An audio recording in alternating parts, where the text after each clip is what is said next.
इधर ईरान और अमेरिका में तनाव बढ़ रहा है और इन दोनों की लड़ाई में पाकिस्तान का बुरा हाल हो रहा है। जो पाकिस्तान ईरान अमेरिका युद्ध से पहले ही कंगाल होने की कगार पर खड़ा था, आर्थिक तंगी से जूझ रहा था, उसे ईरान अमेरिका युद्ध की ऐसी मार पड़ी है जिससे पार पाने में उसकी हालत हर गुजरते दिन के साथ पतली होती जा रही है।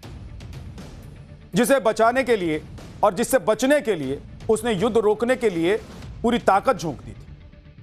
अमेरिका और ईरान के बीच बिचौलिया बनने के लिए अपनी औकात से ज्यादा पाकिस्तान ने खर्च कर दिया, लेकिन अभी भी युद्ध रुकने के कोई ठोस संकेत नहीं मिल पा रहे। उल्टा पाकिस्तान पर अमेरिका की चापलूसी करने और ईरान के खिलाफ खुलकर कुछ नहीं बोलने के आरोप लग रहे हैं, जिससे उसे कर्ज देने वाले मुस्लिम देश भड़क गए हैं और कर्ज लौटाने को कह दिया। इसलिए अब पाकिस्तान के पीएम शहबाज शरीफ पूरी दुनिया के सामने मान रहे हैं कि उनके देश की लंका लग चुकी है। जिस पाकिस्तान के पास आटा खरीदने के लिए पैसा नहीं बचा हुआ है, उसका पेट्रोल और डीजल पर खर्च आसमान छूने लगा। ईरान अमेरिका युद्ध छिड़ने से पहले पाकिस्तान हर हफ्ते पेट्रोल डीजल पर करीब 2850 करोड़ रुपए खर्च करता था। युद्ध की वजह से पेट्रोल डीजल पर हर हफ्ते होने वाला यह खर्च बढ़कर 7600 करोड़ रुपए के पास पहुंच चुका है। कंगाली की वजह से यह हालत हो गई है कि पाकिस्तान के पास सिर्फ 5 से 7 दिन का ही ऑयल रिजर्व बचा हुआ है, जिसे वहां के वित्त मंत्रालय ने भी माना है। तेल की खपत कम करने के लिए लॉकडाउन जैसे हालात हो चुके, लेकिन तब भी बात नहीं बन पा रही है। पाकिस्तान के लोगों के लिए पेट्रोल और डीजल का संकट बहुत बड़ी परेशानी बन गया है, क्योंकि वहां की पब्लिक पर पहले ही गैस और बिजली की कटौती की मार पड़ रही है। ऐसे में पाकिस्तान की पब्लिक भर भर कर अपनी सरकारों को कोस रही है। इधर ईरान और अमेरिका में तनाव बढ़ रहा है और इन दोनों की लड़ाई में पाकिस्तान का बुरा हाल हो रहा है। जो पाकिस्तान ईरान अमेरिका युद्ध से पहले ही कंगाल होने की कगार पर खड़ा था, आर्थिक तंगी से जूझ रहा था, उसे ईरान अमेरिका युद्ध की ऐसी मार पड़ी है जिससे पार पाने में उसकी हालत हर गुजरते दिन के साथ पतली होती जा रही है।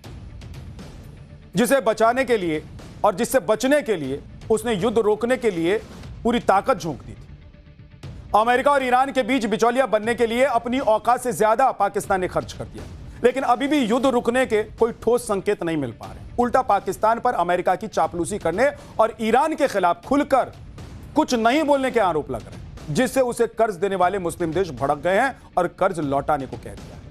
इसलिए अब पाकिस्तान के पीएम शहबाज शरीफ पूरी दुनिया के सामने मान रहे हैं कि उनके देश की लंका लग चुकी है। जिस पाकिस्तान के पास आटा खरीदने के लिए पैसा नहीं बचा हुआ है, उसका पेट्रोल और डीजल पर खर्च आसमान छूने लगा।